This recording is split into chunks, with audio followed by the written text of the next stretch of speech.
నమస్కారం అందరికి. ఈరోజు ఈ సిటిజన్ డైలాగ్ కి వచ్చినందుకు అందరికి స్వాగతం. సో నా పేరు ఆకాష్ శ్రీరామోజు. నేను ఇక్కడ హైదరాబాద్ లో ఉంటాను. సో మేము జస్టిస్ మూవ్మెంట్ ఆఫ్ ఇండియా అనేది ఒకటి ఇనిషియేటివ్ ని స్టార్ట్ చేయడం జరిగింది లాస్ట్ ఇయర్ ఆగస్ట్ లో. సో దాంతో మేము అంటే లోకల్ గవర్నెన్స్ ని స్ట్రెంథెన్ చేయాలని, కమ్యూనిటీస్ ని డెవలప్ చేయాలి సస్టైనబుల్ గా. ఆ ఉద్దేశంతో మేము ఈ ఇనిషియేటివ్ స్టార్ట్ చేయడం జరిగింది. అండ్ కమ్యూనిటీస్ అంటే మనకి ఇండియాలో తెలుసు, మనకి థర్డ్ టైర్ ఆఫ్ గవర్నెన్స్ ఏదైతుందో పంచాయత్ రాజ్ సిస్టమ్ కానీ, లేకపోతే అర్బన్ గవర్నెన్స్ కానీ, ఈ రెండు ఉన్నాయి. సో ఈ రెండు, రూరల్ గవర్నెన్స్ ఇంకా అర్బన్ గవర్నెన్స్ ని స్ట్రెంథెన్ చేయాలి అని చెప్పేసి ఆ ఉద్దేశంతో ఈ justice movement of India start చేయడం జరిగింది. సో దాంతో మేము ఫస్ట్ ఒక హైదరాబాద్ లో ఒక చాప్టర్ ని స్టార్ట్ చేసాము. సో దాంట్లో శ్రీలింగంపల్లి అనే ఒక ప్రాజెక్ట్ తీసుకొని ఆ constituency as a development unit అనే ఒక మోడల్ లాగా తీసుకొని దాంట్లో మేము ఇప్పుడు ప్రస్తుతం దానిపైన పని చేస్తున్నాము. సో శ్రీలింగంపల్లిలో ఎలా డెవలప్ చేయొచ్చు సస్టైనబుల్ గా, ఎన్జిఓస్ ని కానీ, ఎక్స్పర్ట్స్ ని కానీ, సిటిజన్స్ ని మొత్తం ఇన్వాల్వ్ చేసి, సో అర్బన్ గవర్నెన్స్ ఎట్లా స్ట్రెంథెన్ చేయొచ్చు అని చెప్పేసి ఆ ఇనిషియేటివ్ స్టార్ట్ చేయడం జరిగింది. సో ఇప్పుడు అది నడుస్తున్నది. సో మేము ఈ మూమెంట్ ని రెండు పాత్వేస్ ఉన్నాయి. ఈ మూమెంట్ ఒకటేమో కమ్యూనిటీ సర్వీస్, ఇంకొకటేమో పాలిటిక్స్ త్రూ చేంజ్ తేవాలని. అంటే ఒక డెమోక్రసీలో మనకు తెలుసు, we can raise our voice through activism, advocacy and all this. ఇంకొకటేమో పాత్వే ఏంటంటే పాలిటిక్స్ కి వెళ్ళి మార్పు తేవడం. సో మేము ఈ రెండు పాత్వేస్ ని యూజ్ చేసుకొని, అంటే రెండు పాత్వేస్ ని యూటిలైజ్ చేసుకొని ఈ రెండింటిని వీరి మధ్యలో ఉన్న గ్యాప్ ని బ్రిడ్జ్ చేయాలనేది మా ముఖ్య ఉద్దేశం justice movement of India. So దాంతో పాటు మేము ఇనిషియల్ గా హైదరాబాద్ నుంచి స్టార్ట్ చేస్తున్నాము. సో ఇప్పుడు ఆ ప్రాజెక్ట్ స్టార్ట్ అయ్యి నడుస్తుంది. సో ఈ రోజు మన సిటిజన్ డైలాగ్ కి మన ముఖ్య అతిథి థామస్ గారు వచ్చారు. సో థామస్ గారు ఇక్కడ హైదరాబాద్ లోనే ఉంటారు, ఒక ప్రామినెంట్ హ్యూమనిస్ట్. సో థామస్ గారు ఒక ఎన్జిఓ నడిపిస్తూ ఉంటారు ఇక్కడ. So he also has a Bhagat Singh young leadership program in his NGO. He trains young political leaders ని సార్ ట్రైన్ చేస్తూ ఉంటారు. సో ఇది మన ఈవెంట్ గురించి సంబంధించిన వివరాలు. మనం ఒక వన్ అవర్ ఈవెంట్ నడుస్తుంది. ఫస్ట్ ఇనిషియల్ గా థామస్ గారు మాట్లాడతారు. సో దాని తర్వాత మనం క్వశ్చన్ అండ్ ఆన్సర్ సెషన్ ఉంటుంది. సో క్వశ్చన్స్ థామస్ గారు ఏమనుకుంటారో దాని గురించి మీరు అందరు తెలుసుకొని మనం ముందుకు వెళ్ళొచ్చు. సో థామస్ గారు ఇప్పుడు మీరు స్టార్ట్ చేయొచ్చు సార్. అందరికీ జై రాజ్యాంగం సార్. అది మా పలకరింపు పద్ధతి, జై రాజ్యాంగం అనేది. మేము గుడ్ ఈవినింగ్, గుడ్ మార్నింగ్ బదులు జై రాజ్యాంగం అని అనడం అలవాటు చేసుకున్నాము, డెలిబరేట్ గా. ఇప్పుడు అలవాటు అయిపోయింది. We have a nation to build అన్నది మా భావన. ఇప్పుడున్నది నేమ్సేక్ నేషనే, పేరుకే మనది ఒక దేశంగా ఉంది తప్ప చాలా deep divisions on caste and religious lines are dividing us. So we should build our nation అన్నది మా భావన. We need a socio-cultural reform movement in the middle class to build this country, to democratize our thought for honest politics, so that we'll have transparent and accountable governance. That is the whole scheme we have in mind. ఇది నేను full టైమర్ని sir, దీనికోసమే పనిచేస్తున్నాను. This is a dream. మన దేశం ప్రపంచంలో 10 ఉత్తమ దేశాల్లో ఒకటిగా ఉండాలి ఇన్ ఆల్ పాజిటివ్ పారామీటర్స్ అనేది మా డ్రీమ్. అది సాధ్యమని మేము నమ్ముతున్నాం. ఆ డ్రీమ్ కోసమే నేను ఫుల్ టైం పనిచేస్తున్నాను. I'm full time. దీనికి యువజనులు కీలకం. లక్షల సంఖ్యలో యువ నాయకులు trained with passion for nation building work అన్నది జరగాలని ఆ ఉద్దేశంతో అమర భగత్ సింగ్ యువ నాయకుల కేంద్రం, Bhagat Singh centre for young leaders is functioning in Miapur. I am a psychologist and a skills trainer. నాకు సైకాలజీలో ఫార్మల్ క్వాలిఫికేషన్ లేదు. నేను సైకాలజీ సివిల్ సర్వీసెస్ మెయిన్స్ కోసం చదువుకున్నాను. And I'm a counsellor. So I use my skills to train young people in building themselves first, because unless you build you cannot build the nation. So that is the work we have, building young people, training them to become socio-political leaders, positive community leaders, so they can build a nation, because the nation belongs to them. It is their future. It is their children's future. It is their asset. This is the strategy, this is the action plan, and this is the roadmap. Humanism is the only way of life for citizens, only correct way, practical way of life for citizens in a democracy. When we opted for democracy, we should make necessary socio-cultural changes in our lives to make it in tune with our political system, that is democracy. మేము మా జీవితాల్లో democratic governance కి అవసరమైన మార్పులు చేయకుండానే we expect it to happen in politics. That is the myth we are living with. That's where our nation is facing a serious problem. So that's where we start a socio-cultural movement to democratize our thought is what we have in mind. So please ask me questions. I'll share what I know and I'll learn from you. It's a learning experience for all of us. There is no ending to learning. Prati roju, prati chota koddo goppo nerchukune avakasham untundi. I'll share what I know and I'll learn from you. So Thomas గారు, humanism ఇంకా democracy మధ్య relationship గురించి మీరు explain చేయొచ్చు. దాని గురించి initial గా first humanism ని డిఫైన్ చేసి దాని తర్వాత సో హ్యూమనిజం అంటే ఏంటి, దాని తర్వాత డెమోక్రసీతో ఎలా రిలేషన్, వాటి గురించి కొంచెం వివరిస్తే మనం అందరికి అర్థమవుతుంది. హ్యూమనిజం కి తెలుగు పదం మానవవాదం అండి.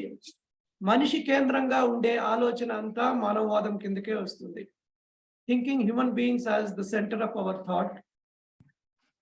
ఇది చాలా విస్తృతమైనది వాస్తవానికి. దాంట్లో చాలా ఫైనర్ పాయింట్స్, గంటల కొద్దీ చర్చ చేసే అవకాశం ఉన్న పాయింట్స్ ఉంటాయి. But because we have a nation to build, we have to precisely define it to take it forward into our people, our young people. గ్రామీణ యువజనులకు కూడా అర్థం చేసుకునేంత సరళంగా దాన్ని ఏదో ఒక రూపంలో పెట్టి తీరాలి. ఫస్ట్ అదేంటో తెలియకుండా దాన్ని మనం వ్యాప్తి చేయించలేము కదా. So we drafted a set of 12 points defining humanism in a very simple way so that young people of our villages can understand. Humanism has two strands in it. One is socio-cultural strand, which deals with our arts, culture, our family setting, relationships, situations, dealing with them. All these come into socio-cultural strand. The other strand is socio-political strand, which is related to governance, palana, prabhutvamu, prajajeevanamu. వీటికి సంబంధించిన strand, socio-political strand, that is democracy. So democracy is nothing but a core part of public life related decisions in humanism. Humanism is complete way of life. There is absolutely no gap in humanist way of life in a democracy. And if you want to make our democracy work, we need to make this change in our personal socio-cultural lives towards humanism. So humanism covers everything that is about public life in the form of democracy. Democracy is a integral part of humanism, which covers governance and politics in a democratic setup. Okay sir, ఇది socio cultural అన్నారు, socio political అన్నారు కదా, వీటి గురించి ఒకసారి వివరించారా? Socio cultural అంటే ఏంటి, socio political అంటే ఏంటి, ఈ రెండు ఎందుకున్నాయి హ్యూమనిజం లో? Socio-cultural deals with the centuries of belief systems we developed and we evolved into what we have them today, like our festivals, our arts, our family related relationship definitions, coming very close to public life. They are not completely public because socio-cultural aspects influence us inside our minds. Spirits, afterlife, previous life, what will happen to me next after I die, all these come into socio-cultural matters. Humanism defines them in a very, very specific, very clear way, very understandable way. Humanism has an explanation for all these things which bother us inside our minds. This is socio-cultural part of humanism. The socio-political part deals with everything outside the human mind. Public life lo jarige anni nirnayalu socio-cultural life కిందకి వచ్చేస్తాయి. And they are covered by politics, they are covered by governance, they are covered by the government.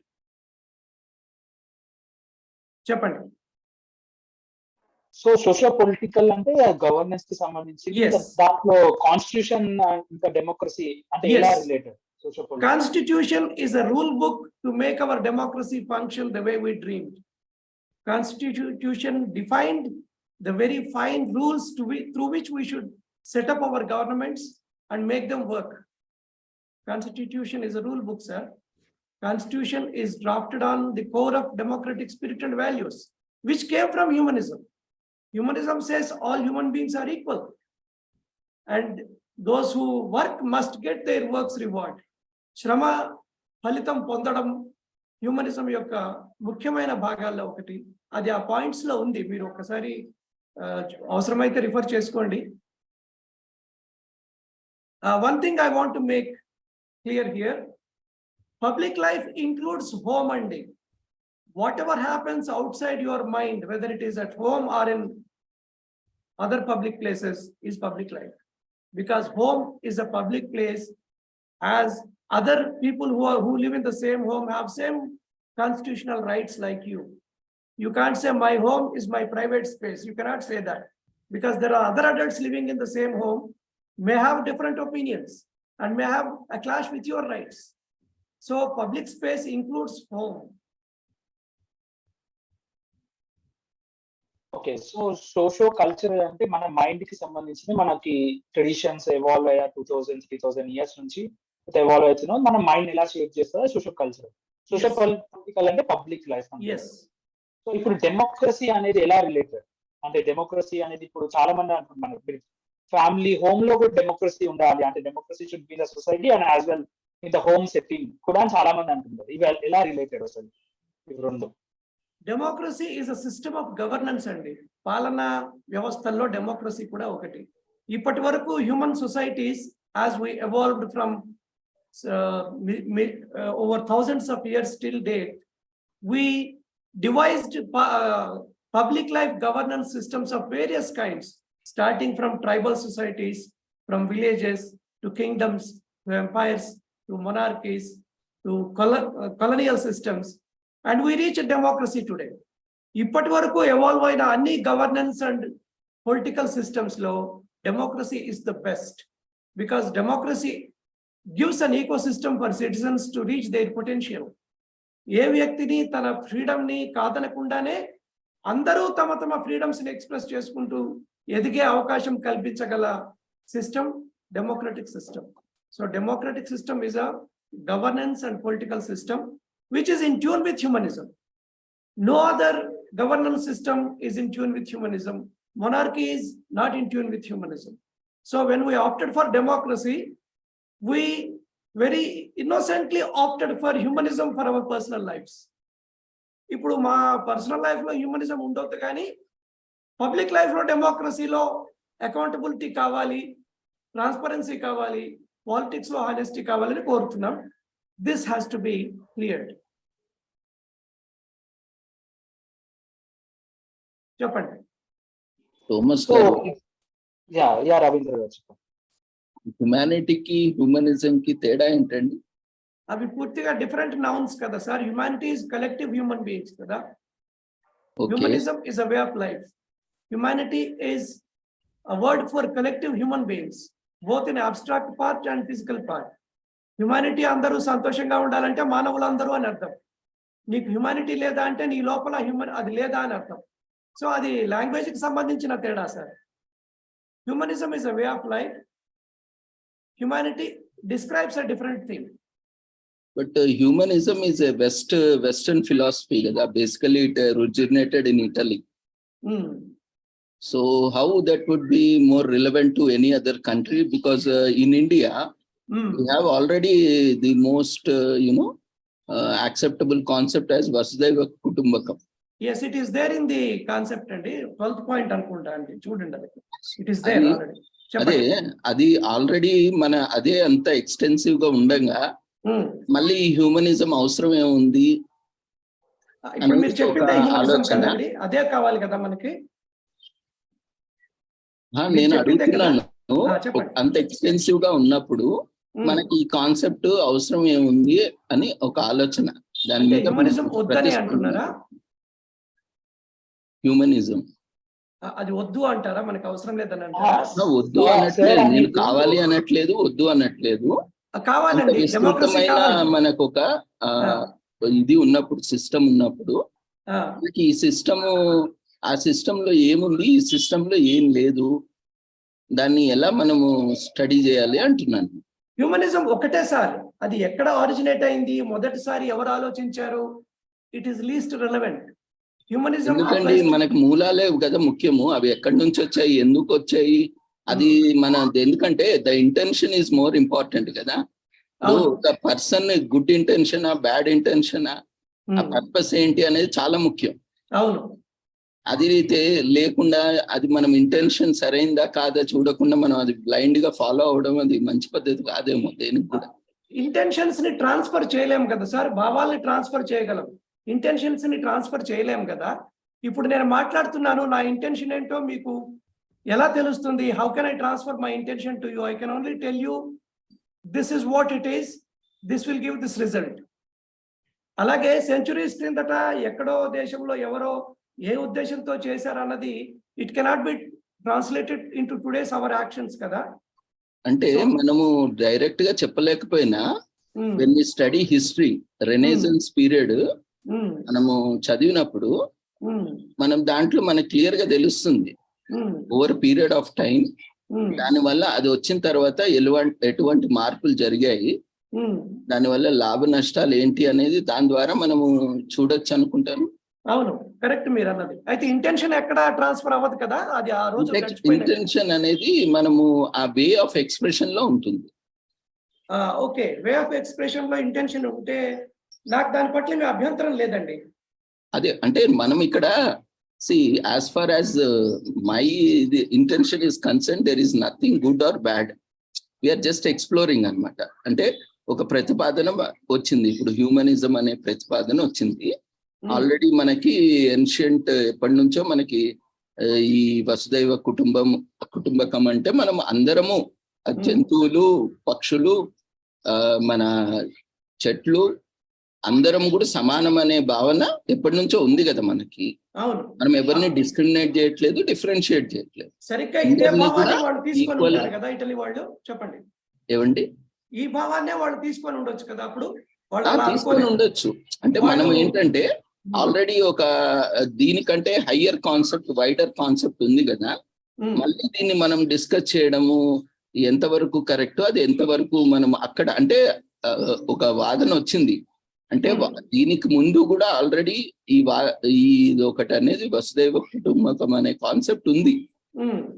దానికి differentiate చేస్తూ, discriminate చేస్తూ కదా ఈ వాదన వచ్చింది. లేదండి, రాలేదే, అది పాయింట్ ఉంది ఇందులో. మీరు చూడండి 12వ పాయింట్, అదే పాయింట్ ఒకటే ఉంది ఇక్కడ. అవును, మిగిలినవన్నీ అంత రిలవెంట్ కాదంటారా? తీసేద్దామా మరి? తీసేద్దాం అనట్లేదు, ఆల్రెడీ ఆ కాన్సెప్ట్ లో ఇవన్నీ ఇంక్లూడ్ అయినప్పుడు ఇది ప్రత్యేకంగా ఎందుకు వచ్చిందంటారు? ఏది ప్రత్యేకంగా వచ్చిందంటే ఈ హ్యూమనిజం అనేది. ఇప్పుడు మీరు చెప్పారు కదా వసుదైవ కుటుంబకం అంటేనే హ్యూమనిజం అని, సో అదే ఉంది కదా ఇప్పుడు. హ్యూమనిజం వసుదైవ కుటుంబకం రెండు ఒకటి కాదు. ఏంటి తేడా? వసుదైవ కుటుంబంలో అందరూ భాగమే, మళ్ళీ హ్యూమనిజం ఎందుకు వచ్చింది అంటున్నాను.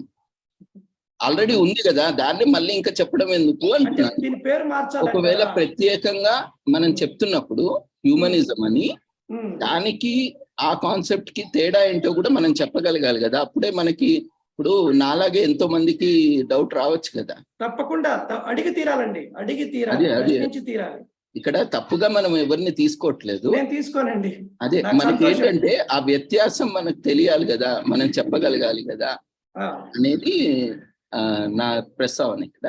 అవునండి, ఏమైనా చెప్పగలిగితే తప్పకుండా చెప్తాను సార్, తప్పకుండా. I will share whatever I know sir, and I learn from you. మనుషులంతా సాంఘికంగా చెప్పండి. అదే we all are learning together, అంతే. ఏది కరెక్టో కాదో మనకు కూడా తెలియదు, ఎందుకంటే మనం కూడా ఒక చోటు నుంచి నేర్చుకునే. అయితే ఇప్పుడు మనం ఏంటంటే ఎక్స్ప్లోర్ చేస్తున్నాము. సరే, ఇది ఒక వాదన ఉంది, దీంట్లో మనకి ఎంతవరకు రిలవెంట్, ఎంతవరకు రిలవెంట్ కాదు, ఎంతవరకు సాధ్యము, ఎంతవరకు సాధ్యం కాదు, అది మనము ఇక్కడ చర్చ చేస్తున్నాం అంతే. మనం ఏమి కన్క్లూజన్ కి రావట్లేదు ఇది కరెక్ట్ ఇది కరెక్ట్ కాదు అనేసి. కానీ అది అవసరం అండి, కన్క్లూజన్ కి రావడం అవసరమే. ఎందుకంటే అంటే ఇప్పుడు కన్క్లూజన్ కి రావడం అవసరము అంటే ఇక్కడే కాన్ఫ్లిక్ట్ మొదలవుతుంది. ఇప్పుడు కన్క్లూజన్ అంటే ఆల్రెడీ మనకు ముందు కన్క్లూజన్ కి వచ్చారు, వాళ్ళని మనం డీవియేట్ చేస్తూ ఇంకో కన్క్లూజన్ కి వస్తున్నాం. సో అక్కడ కాన్ఫ్లిక్ట్ అనేది వస్తుంది కదా, ఎవాల్వ్ అవుతున్నాం. ఫర్ ఎగ్జాంపుల్ భారత చరిత్ర మొత్తం 3000 ఏళ్ల భారతదేశ చరిత్రలో 3000 కాదండి, ఇక్కడ సబ్జెక్ట్ కరెక్షన్. భారతీయ చరిత్ర 3000 కాదు, ఇట్స్ వెరీ ఎన్షియంట్. అంటే ఎంత 3000 అని ఎట్లా మనం చెప్పగలుగుతున్నాం? 3000 సైంటిఫిక్ ప్రకారం 3000. నేను చెప్తానండి, నన్ను చెప్పనిస్తే చెప్తాను. 3000 ఏళ్ళు నోన్ హిస్టరీ అండి. చారిత్రక లిఖిత ఆధారాలున్న చరిత్ర సుమారుగా 3000 ఏళ్ళు. ఒక 500 ఏళ్ళు అటు ఇటు ఉండొచ్చు కాక. I will correct it to 4000 years if you think so. ఈ 4000 ఏళ్ల భారత చరిత్రలో మనం ఎన్నడూ ప్రజాస్వామ్యాన్ని అనుభవించలేదు సార్. ప్రజాస్వామ్యము 40 ఏళ్ళలో వచ్చింది మనకి. అంటే ఎలా చెప్తున్నాం మనం ప్రజాస్వామ్యము అంటే ఏంటి అసలు? ప్రజాస్వామ్యం అంటే పౌరులంతా పాలనలో భాగమై ఉండే నిర్ణయం తీసుకోగలిగే ఒక పొలిటికల్ సిస్టమ్ సార్. అది 47కు ముందు మన దేశంలో లేదు. ఓకే, వేరే ఎక్కడ ఉందంటారు? వేరే ప్రపంచంలో ఈ భూమి మండలం పైన వేరే ఏ దేశంలో ఉందంటారు? నేను ఆ డిబేట్ లోకి వెళ్ళను sir. My country is relevant for me.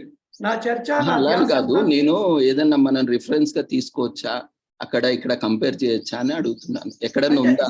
అక్కడున్న అనుభవాలను బట్టి 1945 లో సెకండ్ వరల్డ్ వార్ కంక్లూడ్ అయిన తర్వాత this is a big mistake we made, we shouldn't be going into this direction అన్న విజ్డమ్ వచ్చినప్పుడు కొత్త భావాలని ఎవాల్వ్ చేసుకున్న క్రమంలో మన రాజ్యాంగము మన ప్రజాస్వామ్యం ఏర్పడ్డాయి. కాబట్టి so it must be a step forward from those. అప్పటికి ఇంత మంచిది ఎక్కడ ఉండకపోవచ్చు కాక, but we still made a very good effort, genuine fantastic dream చూసాం మనం. రాజ్యాంగ పీఠిక చూడండి, 85 ఆంగ్ల పదాల్లో ఎంత గొప్పగా మనం భవిష్యత్తును ఊహించుకున్నాము, ఎలాంటి ప్రపంచాన్ని మన పౌరులకి మన పిల్లలకి గ్యారంటీగా ఇస్తున్నామని ఒక ఆలోచనకు వచ్చాము చూడండి. అది దాని మీద ఆధారపడ్డ సోషియో పొలిటికల్ సిస్టమ్ని డెవలప్ చేసినప్పుడు దానికి తగ్గట్టుగా మన ఆలోచనలు, మన భావాలు, మన కళలు, మన సంస్కృతి కూడా ట్యూన్ అవ్వాలి దానికి తగ్గట్టుగా, దానికి మ్యాచ్ అయ్యే విధంగా. అవును, చాలా బాగా చెప్పారు. అదే అంటున్నాను నేను కూడా. ఏంటంటే మనము we have evolved to a greater extent than earlier days, no doubt about it. ఎందుకంటే కాలంతో తగ్గట్టు మనం, కాలం మారుతూ వస్తుంది, సమాజం మారుతూ వస్తుంది, మనుషులు కూడా మారుతూ వస్తున్నారు. సో దాని తగ్గట్టు మనం కూడా మారాలి. మారకపోతే మనం కూడా అవుట్డేటెడ్ అయిపోతాం, మనం కూడా ఎక్స్టెంట్ అయిపోతాం. అదే జరుగుతూ వస్తుంది, మనం చూస్తూనే ఉన్నాం. నిన్నటి విలువలు, నిన్నటి సాంప్రదాయాలు, నిన్నటి పద్ధతులు ఈ రోజు లేవు, రేపు ఉండకపోవచ్చు. ఎందుకంటే అదే చూస్తున్నాం సమాజంలో కూడా మనము.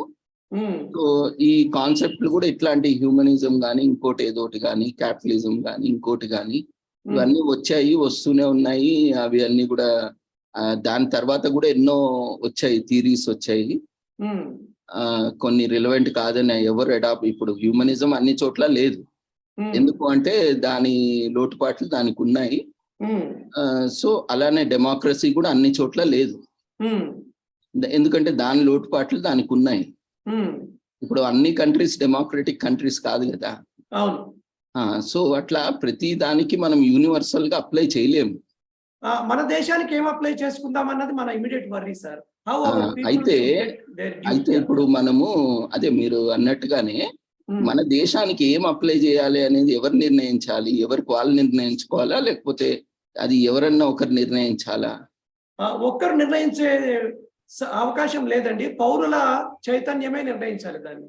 సో ఎవరికి వాళ్ళు నిర్ణయించుకోవాలి, అదే కరెక్ట్ అంటారు. ఎవరికి వాళ్ళు వాళ్ళ సొంత నిర్ణయాలు తీసుకోవడం కుదరదు sir.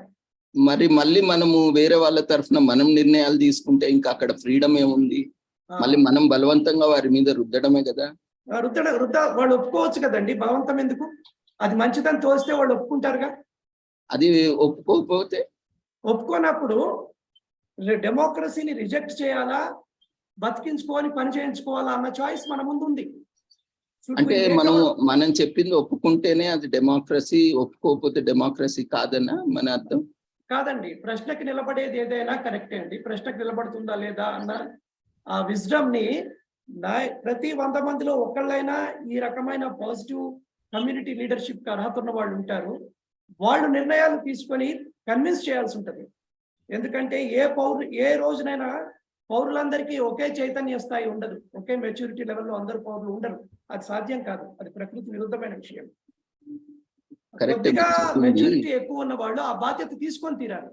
To convince the rest, not by dictatorial tendencies, but by persuasion, but by being able to stand as a model. ఇలా చేస్తే ఈ సత్ఫలితం వస్తుంది, నేను చేసి చూపిస్తున్నాను మీరు చూడండి అని ఇన్ఫ్లుయెన్స్ చేయగలిగే పాజిటివ్ కమ్యూనిటీ లీడర్స్ ప్రతి చోట ఉండాలి. ప్రతి 100 మందిలో ఒకళ్ళు ఉండాలి. That's the rough calculation we have.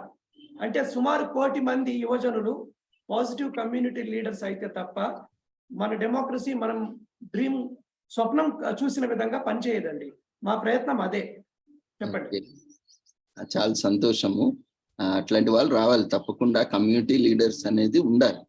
అయితే మీరు చెప్పినట్టుగా ఇప్పుడు ఒక నేషన్, ఇప్పుడు ఉన్న నేషన్ ని మనము కాకుండా ఇంకో నేషన్ ని బిల్డ్ చేయాలి అనే ఒక ప్రపోజల్ పెట్టారు కదా మీరు. లేదండి, మీరు ఒకసారి అక్కడ మళ్ళీ వినండి. we have no nation today, we have a nation to build అన్నా నేను.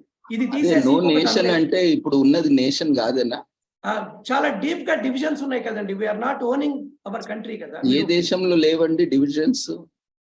మళ్ళీ నేను రిపీట్ చేస్తాను, I'm worried about our country అండి. అదే అంటే మనము నేషన్ కాదు అని చెప్పడానికి మనకి ఇంకోటి ఏదైనా ఉండాలి కదా. ఇప్పుడు మనది నేషన్ కాదు అంటున్నాం, అది మనం ఎలా డిసైడ్ చేస్తున్నాము? నేను చెప్తానండి, నేను చెప్పగలను. అదే ఎలా చెప్పగలుగుతున్నారని తెలుసుకోవాలి. తప్పకుండా. ఓనింగ్ లేదు సార్. ఇప్పుడు we don't own our country. ఈ రిసోర్సెస్, ఈ ఫ్యూచర్, ఈ సిస్టమ్స్ అన్ని దే బిలాంగ్ టు అస్ అన్నది ఒకటి మిస్సింగ్ ఉంది. మీరు బయటకెళ్ళి మీ చుట్టుపక్కల ఒక 1/2 కిలోమీటర్ రేడియస్ లో చూడండి, రిసోర్సెస్ ఏ విధంగా మిస్యూజ్ అవుతున్నాయి, ఏ విధంగా అన్యూజ్డ్ గా పడున్నాయి. How they could have served our people better than this. దాదాపు ప్రతి జిల్లాలో ఇన్కంప్లీట్ ప్రాజెక్ట్స్ పడున్నాయి. సగం కంప్లీట్ అయినవి, 3/4 కంప్లీట్ అయినవి, ఇంకొక 10% కంప్లీట్ అయితే they can be useful to the nation. Why we left them like that? ఎందుకంటే ఎక్కడో మనకి ఈ డబ్బు మాది, ఈ వనరులు మావి, how can this happen to us అన్న ఆ deeper sense of owning is missing. We're deeply divided on caste and religious lines today. ఎంతసేపటికి మన లాయల్టీ, మన కమ్యూనిటీ, మన భాష, మన ప్రాంతం, మన కులం, మన మతం వైపు ఉంటుంది తప్ప ఈ మొత్తం మనది. We're all citizens in the first place. We have just one identity of being human beings, and the second identity as people of this country, భారతీయులము. ఈ 2 ఐడెంటిటీస్ ఉంటే చాలు, 3వ ఐడెంటిటీ అక్కర్లేదు అన్నది మిస్సింగ్ ఉంది సార్. అది వస్తే తప్ప మనం ఈ నేషన్ ఓన్ చేసుకోలేము. చెప్పండి. అంటే ఇప్పుడు ప్రస్తుతానికి ఐడెంటిటీ లేకుండానే మనము ఇన్ని కోట్ల మంది ప్రజలము మనం యునైటెడ్ గా ఉన్నాము అని అంటారు మీరు? అంటే ఇందులో అంతా కరెక్ట్ గా ఉంది అని మీరు అంటే ఇంకా నేను ఆ మాట అనను, కరెక్ట్ గా ఉంది అని అనట్లేదు. కరెక్ట్ గా లేదు కదా, సరి చేయాలి కదా. ఎస్, అది ఎవరు చేయాలి? ఇప్పుడు మన రిసోర్సెస్ ఉంది, మన ఇంట్లోనే పెరట్ ఉంది అనుకోండి, చుట్టుపక్కల ఖాళీ స్థలం ఉంది, దాన్ని మనం కరెక్ట్ గా మనం మేనేజ్ చేస్తున్నామా? మన కమ్యూనిటీ వరకు వెళ్ళాం మనము.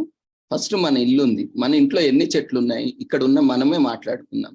మన ఇంట్లో మనకి ఎంత స్థలం ఉంది, దాన్ని ఎంత కరెక్ట్ గా మనం వాడుకోగలుగుతున్నాము. సరిగ్గా అది నేర్పడానికే హ్యూమనిజం అనే ఈ 12 అంశాలు ఉన్న పాంప్లెట్ పనికొస్తుంది సార్.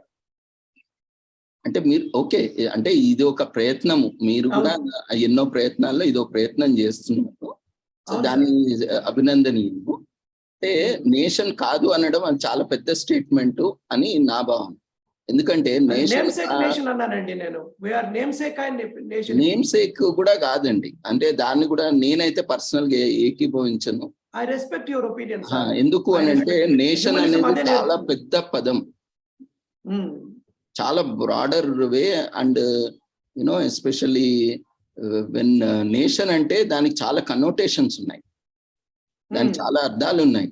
కేవలం మనం ఏదో పక్కన మనము ఈ రిసోర్సెస్ యూటిలైజ్ చేసుకోకపోవడం వల్ల దానికి చాలా ఇప్పుడు వాటన్నిటి కారణం మనమే కదా.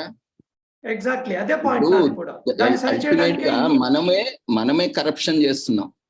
కారణం ఎవరు? మనమే కదా. మనమే ఎక్స్‌ప్లాయిట్ చేస్తున్నాం. అవును. కారణం ఎవరు? మనమే కదా. అవును సొసైటీ అంటే ఎవరో కాదు, మనమే కదా. అవును సార్. మనమే సొసైటీ, మనమే కమ్యూనిటీ, మనమే నేషన్. అవును. మరి అవును మనమే సార్. ఆ మార్పు అనేది మనతోనే మొదలవ్వాలి. ఎగ్జాక్ట్లీ ప్రతి అందుకోసమే ఒక్కరితోని హ్యూమనిస్ట్ వే కూడా ఆఫ్ లైఫ్ అని మనకి చెప్పి మనము ఎప్పుడైతే మనము మొదలవుతుంది, మనతోనే మొదలవుతుందో అప్పుడే ఇది అవును. సాధ్యం పడుతుంది. అవును, మనము అది నేను beginning ఎందుకంటే ఇలాంటి వాదనలు ఎన్నో వచ్చాయి, ఎన్నో వస్తూనే ఉంటాయి. మనము ఇప్పుడు ఈ రోజు నేను తేవచ్చు, రేపు మన ఇంకొకరు తేవచ్చు, ఈ రోజు మీరు తీసుకొచ్చారు, ఇంకో ఎల్లుండి ఇంకొకరు కూడా తీసుకురావచ్చు, తప్పేం లేదు. ఎందుకంటే మనది కంట్రీ అనేది, మన నేషన్ అనేది చాలా యూనిక్ నేషన్. మనం అప్రిషియేట్ చేయలేకపోతున్నాం. Unfortunately that is the greatest misunderstanding we have towards our own nation. ఎందుకంటే ఇంత డైవర్సిటీ ఉన్న నేషన్ మీరు ఒక్కటన్నా చూపెట్టగలరా? ప్రపంచంలో ఎక్కడా లేదు. ఈవెన్ యుఎస్ తీసుకోండి, బ్లాక్ వైట్ ఎప్పుడూ కొట్లాట్లే. ఉన్న రెండిట్లో కూడా సమన్వయం లేదు. డిస్క్రిమినేషన్ ఏ స్థాయిలో ఉందో చూస్తున్నాము. ఇక్కడ అట్లాంటిది మన దగ్గర ఎన్నో జాతులు, ఎన్నో కులాలు, ఎన్నో మతాలు, ఇంతలో కూడా ఇంత సమన్వయంగా మనం ఉండగలుగుతున్నాం, ఇంత శాంతియుతంగా ఉండగలుగుతున్నాము అంటే మనం అర్థం చేసుకోవచ్చు మన యూనిటీ ఎంత బాగుందో. కోర్స్ నెగటివ్ చూస్తే ఏ కంట్రీలో కూడా మనకంటే అధ్వానంగానే ఉన్నారు. దానికి నేను ఎన్నో ఉదాహరణలు చెప్పగలను. Sir we can be better than this అని మా అజంప్షన్ సార్. అజంప్షన్ కాదు, వాస్తవం అది. అది కదా, ఎలా that's why కాదు we need మీరు to do కొన్ని this. చెప్పండి, నేను దానికి ఎలా కాదో అని కూడా నేను ఎగ్జాంపుల్స్ ఇస్తాను. Real time examples you can go and verify. కాదండి, we can be better than this కదా, మీరు ఒప్పుకుంటున్నారు కదా. Of course, always there exactly. is Let us join hands to do that. Let us be better than this. Always ఇప్పుడు ఉన్న స్థాయి కంటే మనం ఎప్పుడు కూడా బెటర్ స్థాయికి వెళ్ళొచ్చు. yes, that's the effort అండి, అదే ప్రయత్నం అది. అది ఎప్పుడు ఉంటుంది. ఎందుకంటే we never reach the highest potential or the highest stand. Always there is a scope for improvement. Even we can never reach at 100%. 100% ఉండదండి, it's a myth.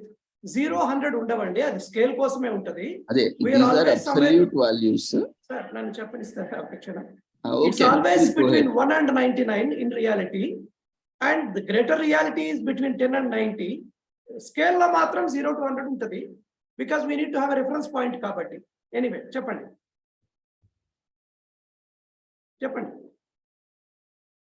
Please continue. మీరు చెప్పాలనుకుని చెప్పండి.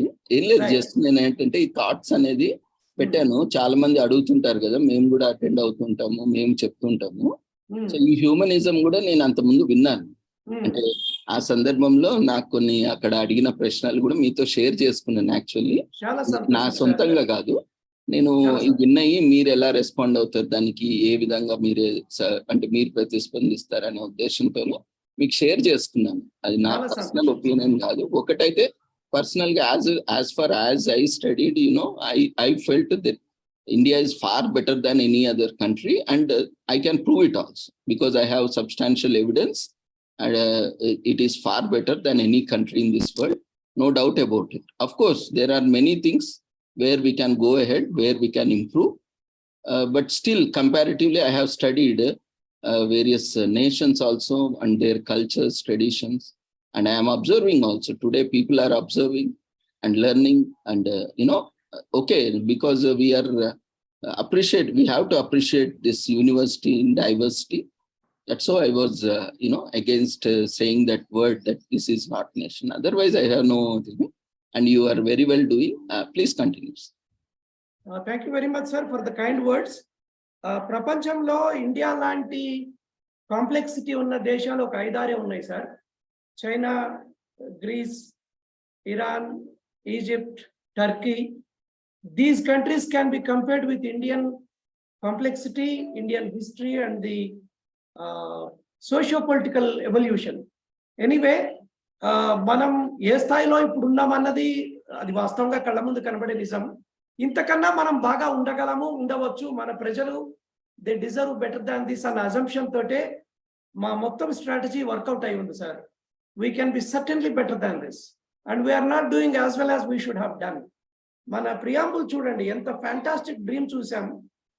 అది నిజం అవ్వాలంటే దానికి అవసరమైన లీడర్షిప్, దానికి అవసరమైన కమ్యూనిటీ లెవెల్ ఎఫర్ట్, అవి జరగడానికి ఒక స్ట్రక్చర్ కావాలి. ఆ స్ట్రక్చర్ నిలబెట్టే ప్రయత్నంలోనే I'm in front of you. So Thomas గారు ఇప్పుడు రవీంద్ర గారు చెప్పినట్టే, అంటే ఇప్పుడు రవీంద్ర గారు అంటున్నారు మన nation is very far better then other democracies. Democratic nations తీసుకుంటే అదర్ డెమోక్రసీస్ కంటే మన ఫార్ బెటర్ ఉన్న అని చెప్తున్నారు. కానీ మీరు నేషన్ లేదు, we need to build a nation, we have a work to build a nation అన్నారు కదా. సో అసలు ఇప్పుడు ఏమీ లేదు అంటే అంటే రవీంద్ర గారు అనుకుంటున్నారు కదా, అంటే ఇప్పుడు బాగుందని. అసలు ఇప్పుడు మనం ఏమి లేదని మనం ఏం ఆశించి ఒక నేషన్ ని బిల్డ్ చేయాలనుకుంటున్నాం. అసలు what is lacking right now and what we're aspiring for, ఇది కొంచెం డీటెయిల్ గా తెలిస్తే అందరికీ అర్థమవుతుంది కదా ఇప్పుడు ఏం లేదని. నేను బిగినింగ్ లో చెప్పాను సార్, మన దేశం ప్రపంచంలో 10 ఉత్తమ దేశాల్లో ఒకటిగా ఉండాలి. Our people deserve to be there. ఇంకా మనకన్నా వర్స్ట్ కంట్రీస్ ఉన్నాయి, 50, 60, 70 ఉండొచ్చు. But they are not my aspiration sir, they are not my focus. My focus is those top 10 where people are able to live with much more prosperity, much more happiness, much more peace of mind and harmony. We should reach there అన్నది, మనం ఆ దశకి చేరాలన్నది నా dream sir. నేను దానికోసమే మాట్లాడతాను. అన్ని డెమోక్రసీలు మనకన్నా బాగలేవని అనుకోవడం, ఎనీవే అది I leave it to individual choice. Scandinavian countries అన్ని డెమోక్రసీసే, they are far ahead of us. Australia, Canada, New Zealand, South Korea, all these are far ahead of us. Yeah, population wise మనకు కొన్ని ఇష్యూస్ ఉన్నాయి, మనం ఎక్కువ మంది ఉన్నాము, కానీ మన వనరులు కూడా చాలా ఎక్కువ ఉన్నాయి సార్ వాటికన్నా. ప్రపంచంలో అగ్రికల్చరల్ ల్యాండ్ రేషియో ఉన్న అతిపెద్ద రేషియో ఉన్న దేశం మనదే. మొత్తం భూమిలో వ్యవసాయానికి పనికొచ్చే యోగ్యత ఉన్న భూమి మన దేశంలో ఉన్నంతగా ఇంకే దేశంలోనూ లేదు. చిన్న దేశాల్లో ఉందేమో నాకు తెలీదు.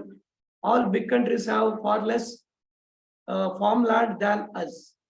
But why we are not able to utilize that for a more peaceful, harmonious and happy society? ఈ ప్రశ్న మనం వేసుకోవాలి. నేను నేషన్ లేదు అని అననండి, నేమ్ సేకే ఉన్నామంటున్నాను నేను. We're deeply divided, not on national lines but on a different set of lines which are dividing us, sometimes even making the nationhood obscure. ఇది నా రియాలిటీ. నేను చూసింది, నేను గ్రామాల్లో జిల్లాల్లో తిరుగుతున్నప్పుడు ప్రజలతో మాట్లాడుతున్నప్పుడు నాకు అర్థమైన విషయం ఇది. I will be happy to be proven wrong. If we are ahead of, if we are in the top 10, I will be the first person to feel happy about it and agree with anybody who can prove that to be right. అంటే Thomas గారు ఏ రకంగా top 10 లో ఉండాలంటే ఏ departments లో, education లేకపోతే health care, ఎలా టాప్ 10 అవుతాం మనం? చాలా మంచి ఫోకస్ ఉన్న ప్రశ్న ఆకర్షణ. సారీ, నేను మిమ్మల్ని మధ్యలో ఆపినట్టున్నాను. ఎకనామిక్ ఇన్ఈక్వాలిటీస్ తగ్గాలి సార్, ఫస్ట్ థింగ్ అది. ఎకనామిక్ ఇన్ఈక్వాలిటీస్ జీరో అవ్వవు, ఎక్కడ సాధ్యం కాదు అది. They are linked to human behaviour, human nature, but they can be reduced. Economic inequalities తగ్గాలి, ఫస్ట్ పారామీటర్ అది. Then social security for all those who want to work ఉండి తీరాలి. They should be able to find work when they want to work, and if there is no work, they should have security so that they can find work. Till they find work, they can sustain. ఇవి రెండు జరగాలి. ఇవి జరగడానికి అవసరమైన socio political changes చేసినప్పుడు మిగిలినవి కూడా ఆటోమేటిక్గా జరిగిపోతాయి. All our problems are related to, at least 90% of our major problems are related to non-functional democracy. మనం డెమోక్రసీని ఫంక్షన్ చేసుకోగలిగిన రోజు 90% సమస్యలు, ప్రధాన సమస్యలు పోతాయి. చిన్న చిన్న సమస్యలు ఆటోమేటిక్గా దాని వాటితో పాటు పోతాయి. సో ఎకనామిక్ ఇన్ఈక్వాలిటీస్ తగ్గే విధంగా మన సిస్టమ్స్ పనిచేయాలి. ఎడ్యుకేషన్, హెల్త్ అన్నారు కదా. ఒకసారి సార్, ఎకనామిక్ ఇన్ఈక్వాలిటీస్ అన్నప్పుడు చాలా మంది ఇప్పుడు మళ్ళీ సెకండ్ ప్రశ్న వేసేది, ఇప్పుడు మన జీడిపి పెరుగుతుంది కదా, జీడిపి ఇంకా పెరుగుతుంది కదా, మన 5th పొజిషన్కి వచ్చాం కదా యాజ్ పర్ జీడిపి, ఇంకా ఎకనామిక్ ఇన్ఈక్వాలిటీ ఎక్కడ ఉంది అని అంటారు అన్నది ప్రశ్న. జీడిపికి ఎకనామిక్ ఇన్ఈక్వాలిటీకి సంబంధం లేదండి. మనకన్నా చాలా తక్కువ జీడిపి ఉన్నా ఎకనామిక్ ఇన్ఈక్వాలిటీస్ లేని స్కాండినేవియన్ కంట్రీస్ ఉన్నాయి. అక్కడ పనిచేస్తున్న ప్రతి వ్యక్తికి minimum quality of life is assured. GDP మనకన్నా చాలా వెనకబడి ఉన్నారు వాళ్ళు. So GDP is not about economic inequality sir, it is something else, it is total. 100 మంది ఉంటే ఒకటి దగ్గర 10,000 ఉన్నాయి, ఇంకోటి దగ్గర ₹1 ఉంది, ఇద్దరికి కలిపి 10,000 ఒకటి అవుతుంది కదా, అది జీడిపి అవుతుంది. కానీ వీడి దగ్గర ఒకటే ఉంది, వాడి దగ్గర 10,000 ఉన్నాయి, ఇది ఇన్ఈక్వాలిటీ అవుతుంది. థోమస్ గారు, ఇక్కడ ఒకటి స్కాండినేవియన్ కంట్రీస్ కానీ చైనా కానీ, China is completely no opposition country. అక్కడ మీరు మాట్లాడడానికి అవకాశమే లేదు. ఎంతో మంది brutally killed, murdered, tortured. You know, China గురించి అసలు డెమోక్రసీ చైనాని కంపేర్ చేయడమే సాధ్యం కాదు. అది డెమోక్రటిక్ కంట్రీయే కాదు. అక్కడ నిరంకుశత్వం అనేది ఇప్పటికీ మనం ఎగ్జాంపుల్గా చెప్పాలంటే చైనానే చెప్పాలి. అక్కడ అపోజిషన్ పార్టీ ఉందా చెప్పండి, ఎవరైనా మాట్లాడగలరా? అలాంటి కంట్రీని మనం కంపేర్ చేయకూడదు. అంటే మనము కంపేర్ చేసేటప్పుడు కూడా నేను చేయలేదండి రవీంద్ర గారు, ఒక క్షణం. అంటే మనకి ఇందాక మీరు అన్నారు కదా 5 కంట్రీస్ మనకి కంపేర్ చేయొచ్చు అనేది. లేదండి again I will repeat that statement. Indian level of complexity చైనాలో లేదండి. చైనాలో ఇన్ని రిలీజియన్స్ లేవు, ఇన్ని పార్టీస్ లేవు, పొలిటికల్ పార్టీస్ లేవు, ఇంత విస్తృతమైన ఫ్రీడమ్ లేదు, చాలా రెస్ట్రిక్షన్స్ ఉన్నాయి అక్కడ. అక్కడ ఏంటంటే కట్టుబాటు, చాలా నియమ నిబంధనలు, చాలా restrictions. You cannot openly go free and talk. అంటే మనము అది కంపేర్ చేయలేమండి. నేను చేయలేదండి, నన్ను చెప్పనియాలి రవీంద్ర గారు. చెప్పండి. నేను అది టాప్ 10 బెస్ట్ కంట్రీస్ లో చైనా పేరు నేను తీసుకోలేదు. నేను చైనా పేరు తీసుకున్న కాంటెక్స్ట్ ఏంటంటే, మనకున్న long history, divorce socio cultural, divorce geographical backgrounds ఉన్న దేశాలు ఎన్ని ఉన్నాయి ప్రపంచంలో అంటే ఈ 4-5 ఉన్నాయని చెప్పాను నేను. చైనాలో ఎలా, ఏ విధంగా ఇండియాతో డైవర్సిటీ మనము కంపేర్ చేయగలమండి? నన్ను ఫినిష్ చేయనియాలి. ఓకే, 3000 ఏళ్ల చరిత్ర ఉన్న దేశాల్లో, విపరీతమైన జనాభా ఉండి కాలనీస్ గా ఉన్న దేశాల్లో ఒక సెపరేట్ ఒక రియాలిటీ ఒకటి ఎమర్జ్ అవుతుంది, సోషియో కల్చరల్ రియాలిటీ. నేను దాని గురించి మాట్లాడుతూ ఇండియాతో కంపేర్ చేయగలిగే దేశాలు ఇవే అని చెప్పాను. China, Greece, Turkey, Iran, Egypt. వీటిలో మనం కూడా ఉన్నాం. వీటన్నిటికీ కూడా ఏన్షియంట్ హిస్టరీ ఉంది, కొలోనియల్ హిస్టరీ ఉంది, ఒక జియోగ్రఫికల్ అండ్ కల్చరల్ డైవర్సిటీ ఉంది అని చెప్పాను. వాటిని నేను మనకు మోడల్స్ గా పోల్చలేదు సార్. అక్కడ డెమోక్రసీ లేదు. China is not a democratic country sir. నేను పోల్చిన దేశాలు వేరు. ఇవి మనతో పాటే కాంప్లెక్స్ చరిత్ర ఉన్న దేశాలని చెప్పాను. 3000 ఏళ్ల చరిత్ర ఉన్న దేశాలు ఇవన్నీ కూడా. అది నేను చెప్పింది. చెప్పండి. కరెక్ట్, దాంతో పూర్తిగా ఏకీభవిస్తాను నేను. చరిత్ర ఉండొచ్చు, చరిత్ర అంటే మనతో పాటు, మనకంటే పూర్వం కూడా ఉండొచ్చు, మనకంటే తర్వాత కూడా చరిత్ర ఉండొచ్చు, తప్పలేదు. అది మనము మీరు అదే క్రైటీరియా తీసుకుంటే దాంట్లో ఎటువంటి కంపారిజన్ లేదు. బట్ మనం ఇప్పుడు మాట్లాడుతున్నప్పుడు ఓన్లీ ఓకే 3000 పైబడి చరిత్ర ఉన్న కంట్రీస్ తీసుకుంటే దాని వరకు మనకి ఎటువంటి అభ్యంతరం లేదు. Agree with it. బట్ అక్కడున్న పరిస్థితి వేరు, ఇక్కడున్న పరిస్థితి వేరు. ఈ రోజు ఈ హ్యూమనిజము చైనాకు ఉన్న ఇది ఇప్పుడు చూస్తే కంప్లీట్లీ హ్యూమనిజం కి అగేన్స్ట్ అక్కడ ఉంది. కాబట్టి దాన్ని మనం అక్కడ కంపేర్ కూడా చేయలేము. ఆ ప్రస్తావన కూడా ఇక్కడ చేయలేము. అది మనం ప్రస్తావన కూడా చేయలేము. ఇరాక్, ఇరాన్ కూడా అంతే. అవన్నీ ఇంకో రకంగా చూసుకుంటే మనం ఇక్కడ ఏంటంటే ఒక డైమెన్షన్ కాదు, అవన్నీ కూడా purely either religious countries. And ఇంకోటి మనము గుర్తుంచుకోవాల్సింది ఏంటంటే, India is the only secular country which doesn't have any official religion. All other countries are either Islamic country or Christian country or some other country. అది main వ్యత్యాసం. అసలు ఆ ఫ్రీడమే లేదు. First of all మనము ఇక్కడ చెప్తున్నాము, మన పాయింట్ ఉంది, అందరినీ సమానంగా చూడాలంటే అన్ని రిలీజియన్స్ ని సమానంగా చూడాలి కదా. మళ్ళీ అఫీషియల్ గా మీరు ఒక రిలీజియన్ పెట్టుకొని నేను సమానంగా చూడడం ఎలా సాధ్యం అంటారు? మరి అలా సాధ్యం కానప్పుడు ఈ హ్యూమనిజం కూడా సాధ్యం కాదు కదండి.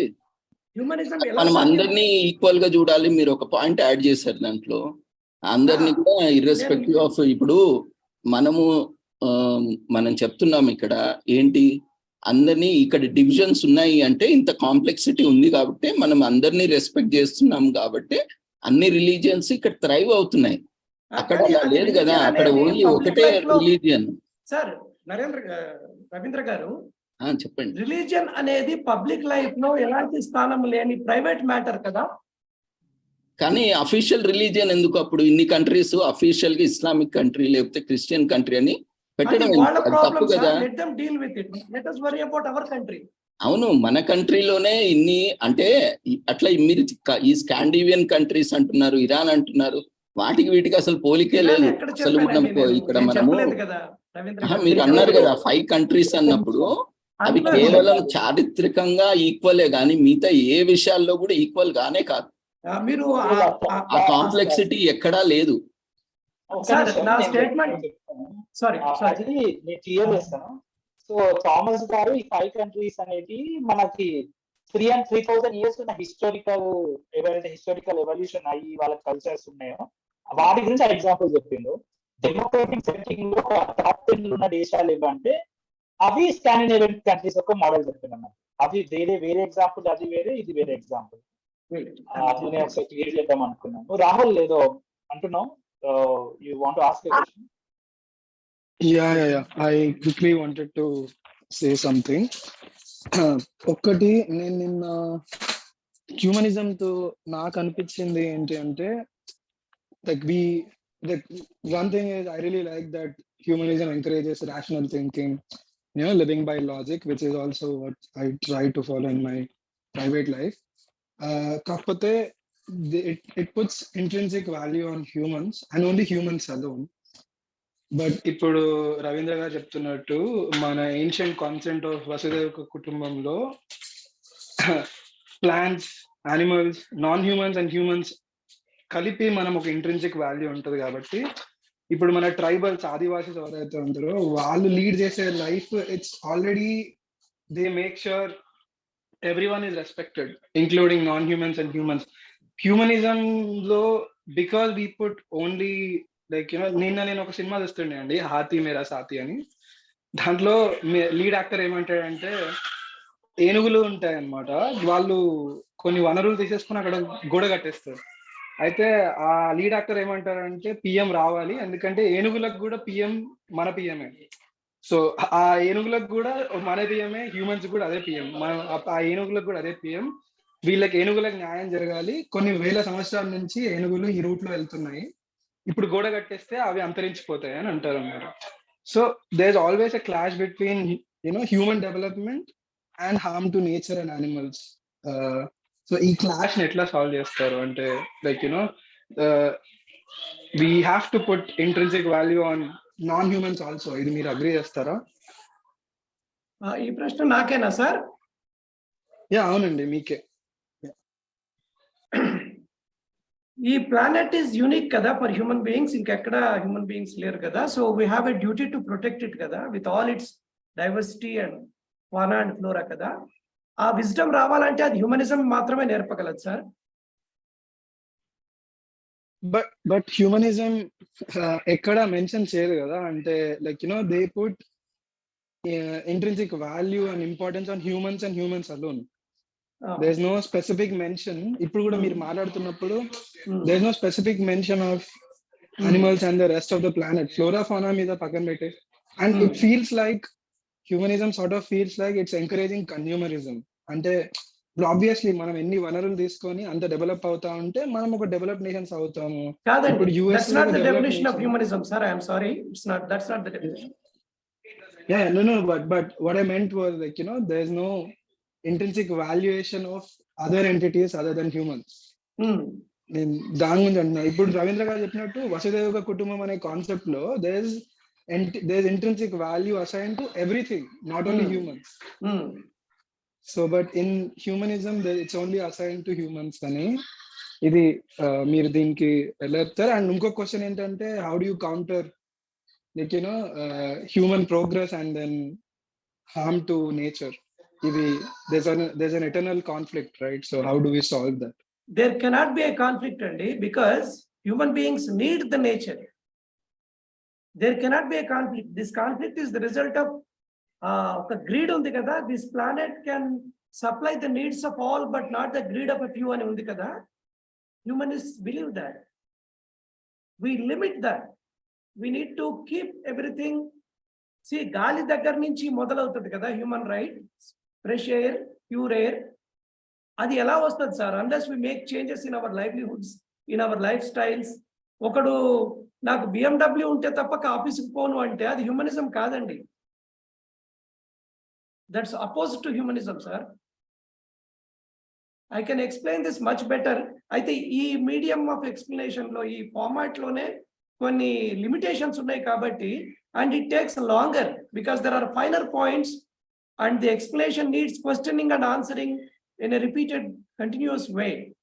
So within these limits which are there in this format of discussion, I can only tell you humanism means protecting the nature, and not only just that, trying to put it back what we destroyed in the past.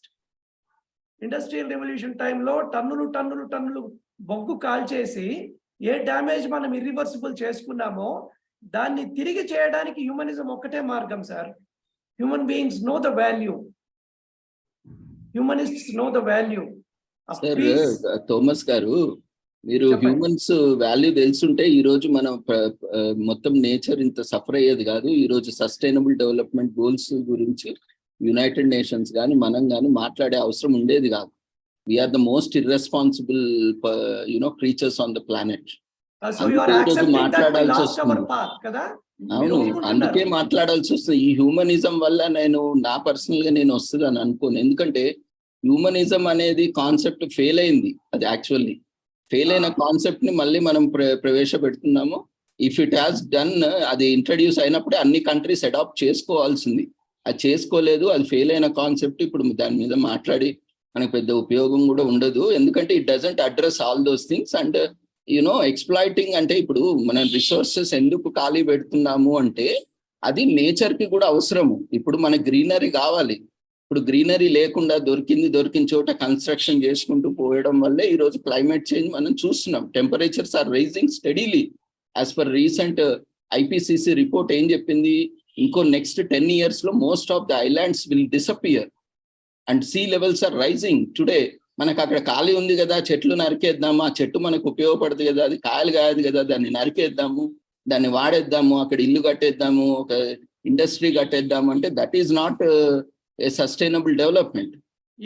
కడతాము, ఎల్లుండి ఉంది past 200-300 years. అదే మనము అది differentiation చేయలేకపోతున్నాము. అసలు అంటే ఏంటి, అది ఏది కాదు ఏది అవును అనేది చెప్పలేకపోతున్నాం మనం. హ్యూమనిజం వల్ల సాధ్యం కాదు. మనం నెక్స్ట్ ఇంకొక మన శ్రీరామ్ రాజు గారిని మనం ఇంకో ఎక్స్టెన్సివ్ టైం పెట్టుకోవాలి ఇది.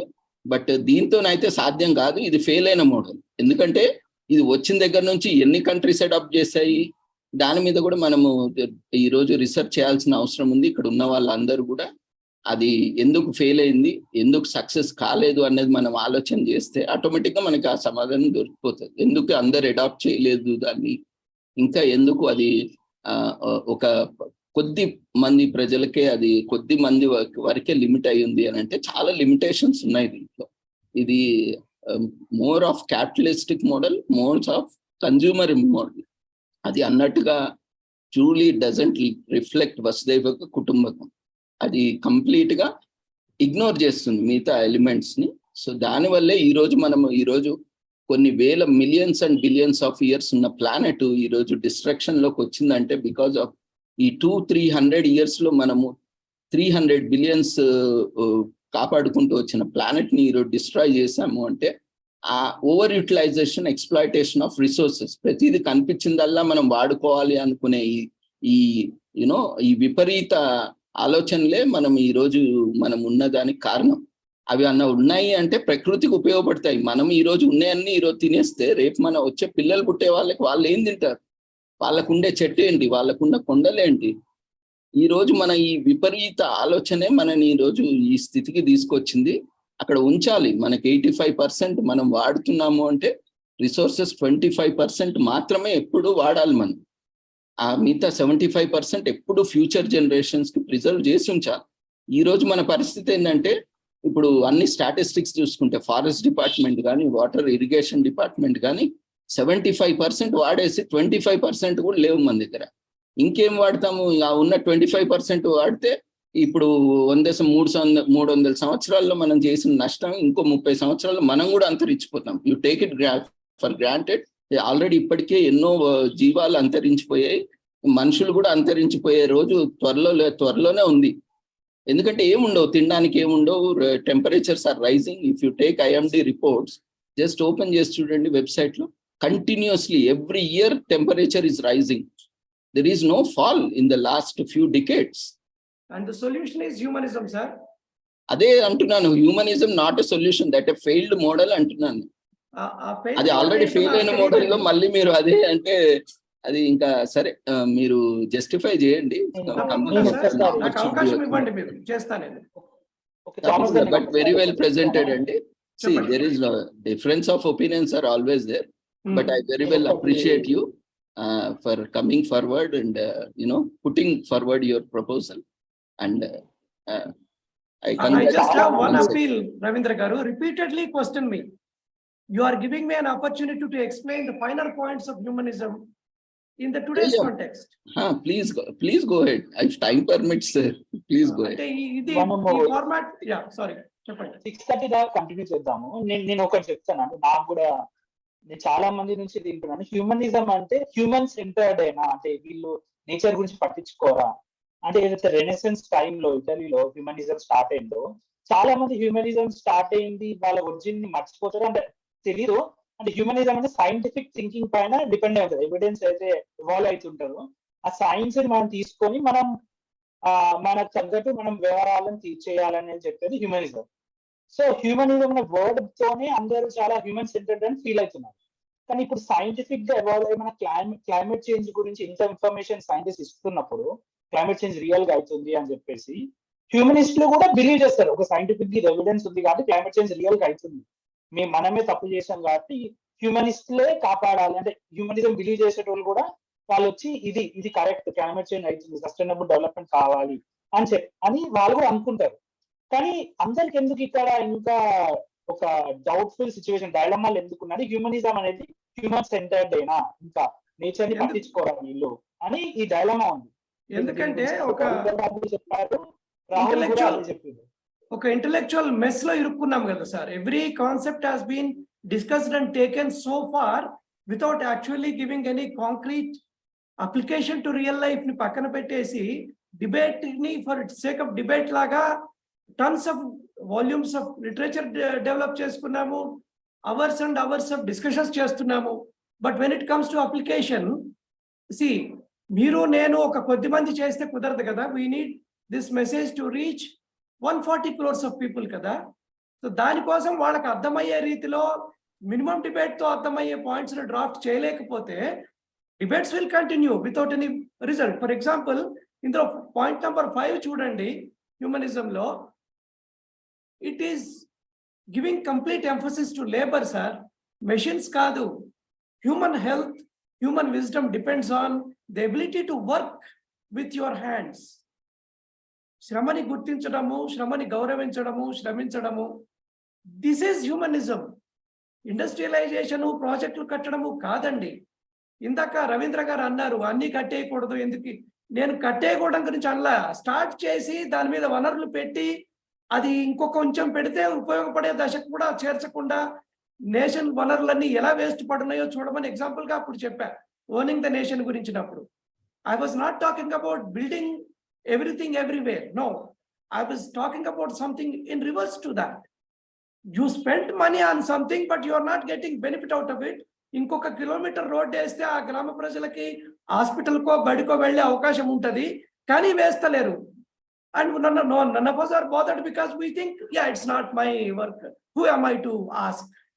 ఆ ఓనర్షిప్ యొక్క ఆబ్సెన్స్ గురించి చెప్తూ అది చెప్పాను తప్ప ప్రాజెక్టులు కట్టమని చెప్పదు sir humanism. Humanism knows the value of nature. Unless we protect whatever precious little we have, we will have nothing for future. This is humanism. So Thomas గారు ఇంకోటి ఏంటంటే, ఇప్పుడు చాలా మంది రవీంద్ర గారు ఉన్నారు, humanism is a failed model of philosophy. ఇప్పుడు communism తీసుకుంటే 19th centuryలో ఇవాల్వ్ అయింది కాల్ మార్క్స్ రచించిన గ్రంథంతో. సో అలానే హ్యూమనిజం కూడా 16th సెంచరీలో రెనెసెన్స్ ఆ టైంలో చాలా మంది ఫిలాసఫర్స్ వచ్చి హ్యూమనిజం ఎవాల్వ్ అయింది. సో కానీ కమ్యూనిజం అనేది కూడా చాలా దేశాలకు స్ప్రెడ్ అయింది, కానీ ఒక పాత్వే చూపించలేకపోయింది ఎవరికి కూడా. అది డౌన్ ఫాల్ అవ్వడానికి కారణం. హ్యూమనిజం కూడా ఏదైతే స్టార్ట్ అయిందో 16th సెంచరీలో అది స్ప్రెడ్ అయింది అన్ని దేశాలలో, కానీ అది ఇంకా ఎలాంటి సరైన పాత్రని కల్పించలేదు. సో అందుకే రవీంద్ర గారు కూడా బహుశా అందుకే ఫెయిల్డ్ మోడల్ అంటున్నారు. సో మీరు ఇప్పుడు ఈ టైంలో 21st సెంచరీలో హ్యూమనిజం ఒక వే ఆఫ్ లైఫ్, ఒక ఫిలాసఫీ అని ఎలా చెప్పగలుగుతారు? ఎందుకంటే డెమోక్రసీకి సోషల్ ఫిలాసఫికల్ ఐడియాలజికల్ ఫౌండేషన్ హ్యూమనిజమే సార్. డెమోక్రసీ గాల్లో నుంచి ఊడిపడదు కదా, it has to come from some ideological foundation కదా. Democracy's ideological philosophical foundation is humanism.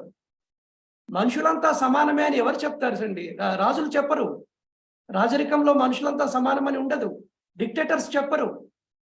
Only హ్యూమనిస్టులు చెప్తారు. We are all human beings and we have a collective duty to keep everybody happy and safe, and our safety, our happiness depend on keeping the nature as it is. ఇది humanism చెప్తుంది sir. మీకు democracy కావాలి అనుకుంటే humanism తప్పనిసరి అవుతుంది. If you reject democracy, yes, you don't need humanism, but that choice is before us. Should we make our democracy work as we dream, or should we reject it?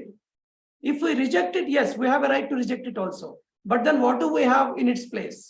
ఇప్పటి వరకు evolve అయిన socio political governance systems లో democracy is the best. You convince me that it is not, I'll go with you. I'm ready to be proven wrong. I'm ready to learn, sir.